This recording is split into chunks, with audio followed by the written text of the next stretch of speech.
Hi everyone, welcome to the fourth video of Class 8 Biology, Chapter 1 Crop Production and its Management. Previous classes we already studied some basic agricultural practices. Number 1 we studied about preparation of the soil. Number 2 sowing of the seeds. First farmers prepare the fields, ploughing, tilling, leveling done, and then they select healthy seeds and sown by different methods that already we have studied. Now today we are going to study the third agricultural practice, that is adding manure and fertilizers. We all know that plants need nutrients for their growth. We all need nutrients for our growth, is it? It's the same way plants also need nutrients for their growth and development. So regular cultivation or repeated growing of crops in the same field removes a lot of nutrients from the soil. So it becomes a nutrient deficient in the soil. So that farmers have to add manure and fertilizers to replenish the nutrients in the soil. So that process is known as manuring, the process in which farmers add specific nutrients in the fields to replenish soil is called manuring. So adding specific nutrients so that to replenish the soil with the nutrients or regain or soil with the nutrients. That process is known as manure. So now what is manure? Manure is an organic substance, a natural substance that is obtained from the decomposition of plants or animal waste. So manure is an organic substance that forms the obtained from the decomposition of plants and the animals. So farmers dump plant and animal waste in the pits or of open places and then allow it to decompose, and this decomposition takes place by the action of some microorganisms, and this becomes the manure. And the other one is fertilizers. Fertilizers are man-made chemical compounds rich in inorganic nutrients. Okay, so manure is organic substance and fertilizers are inorganic. Examples are urea, NPK, superphosphate. These are the examples of the fertilizers. Chemical fertilizers are popular with the farmers as they are easy to use and help to get better crop yield. However, excessive use of fertilizers causes soil and water pollution. That is why nowadays farmers are using organic manure. So manure is considered better than the fertilizer. Such farming that utilizes organic manure is called organic farming. Without using chemical fertilizers, pesticides, etc. They are using biofertilizers, biopesticides. Such farming is called organic farming. Okay, so now let us see one activity so that we can understand by adding manure or fertilizers how it affects the growth of plants.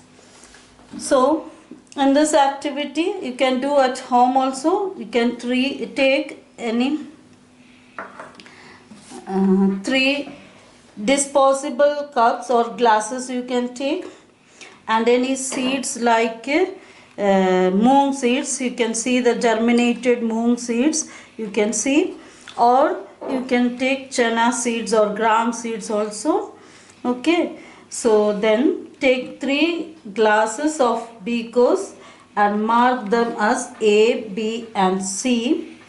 Put some soil in all the 3 glasses, and number 1, A, glass A, don't add anything more. B, you can add farmyard manure. Farmyard manure means the manure made by the farmers in the field by the decomposition of plant and animal waste. And C, a chemical fertilizer, that is urea.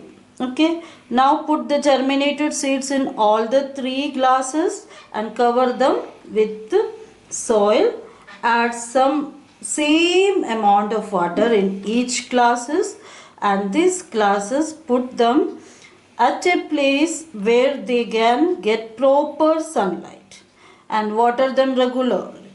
Now what we can see, observe, the growth of the plants is best in classes B and C. So this shows that manure adds organic matter to the soil and that results in the growth of the plants. So all of you understood now this one. Now we can study the differences between fertilizers and manure. So fertilizers. Fertilizers is an inorganic salt.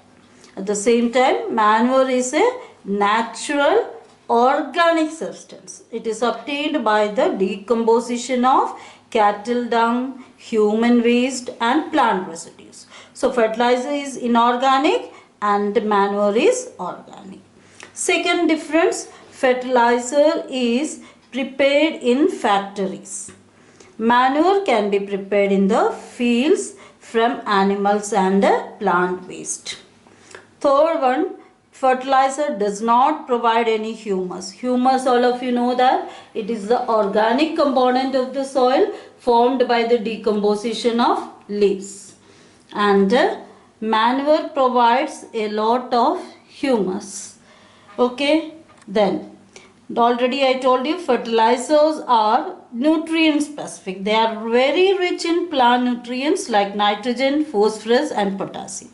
But manure is not nutrient specific. They are relatively less rich in plant nutrients. Then fertilizers is a source of water pollution or causes soil pollution.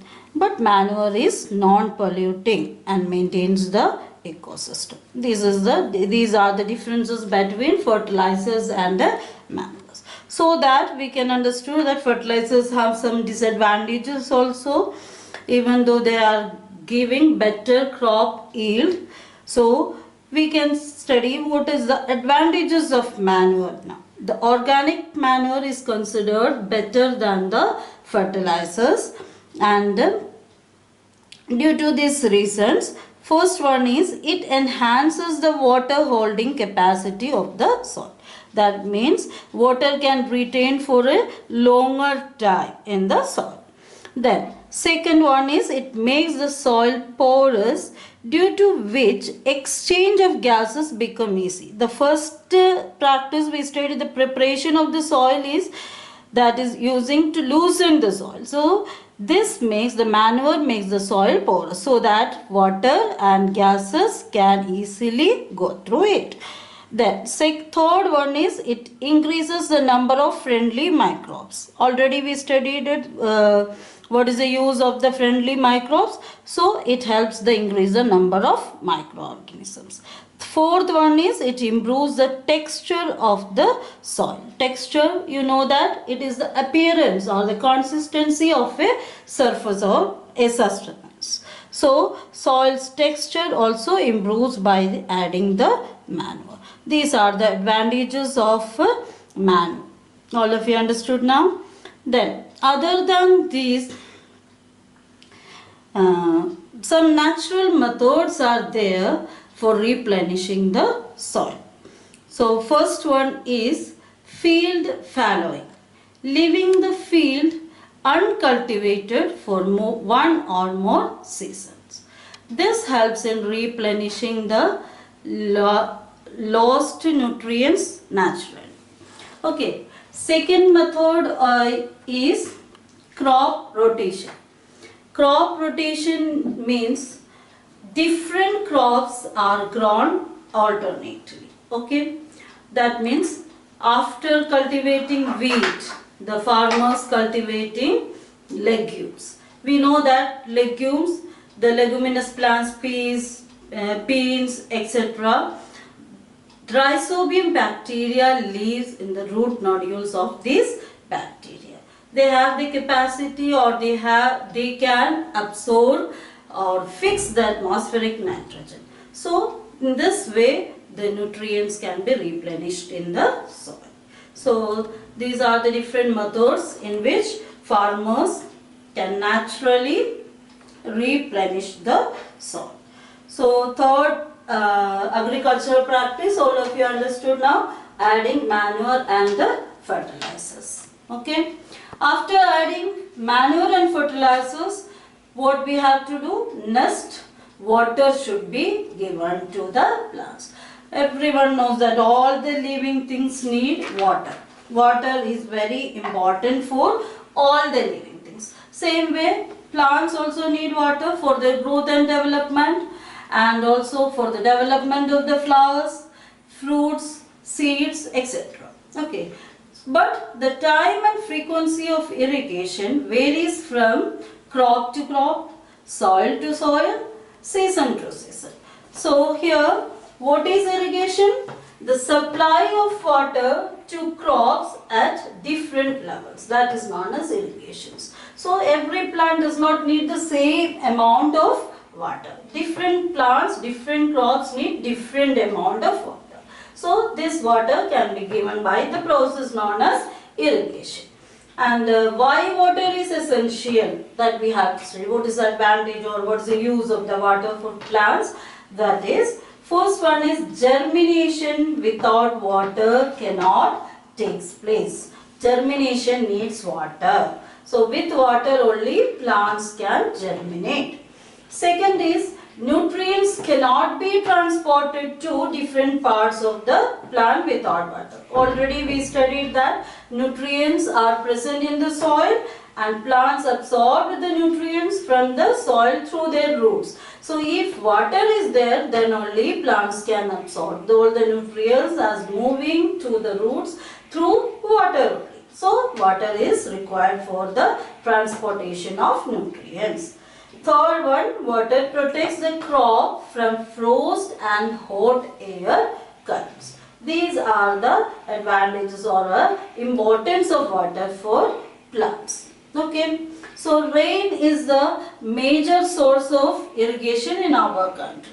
Other sources are wells, tube wells, ponds, lakes, rivers, dams, canals, etc.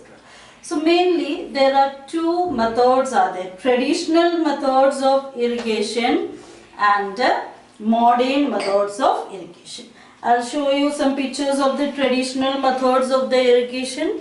So these methods, water available in the well, lakes, canals, etc. is lifted by different methods in different regions for taking it to the fields with the help of cattle or humans. These methods are cheap but less efficient. The various traditional methods are, number one, moat. You can see the picture of the moat, pulley system, that is drawing water from the well with the help of a pulley. Another method is rahat. Third method is deckley. Fourth method is chain pump. These methods are very cheap but less efficient. Now that is why modern methods of irrigations are there. Modern methods of irrigations are use water economically. So number one method is sprinkler system. This method is useful in water scarce areas such as sandy soil or where there is less or uneven rainfall. It consists of a main pipe which is attached to many pipes in a series. These perpendicular pipes have rotating nozzles. Okay, so when water flows through the main pipe under pressure with the help of a pump, it escapes from these rotating nozzles. It gets sprinkled on the crop as if it is raining, so that it is very effective method and no wastage of water, like rain is sprinkling the water in the field. Okay. Second method is drip system. You can see the picture of the drip system. It consists of a water pump attached to the main pipe, which further has lateral pipes attached to it. These lateral pipes have small nozzles which are located just near the root of the plant. Okay, so in this system, the water falls drop by drop just at the position of the roots. It is the best technique for watering the fruit plants, gardens and trees. So not a drop of water is wasted in this method. This practice is very popular in water deficient regions. All of you understood these are the different methods of irrigation. So today we studied two basic agricultural practice. One is adding manure and fertilizers, and the next one is irrigation. Hope all of you understood it. Thank you.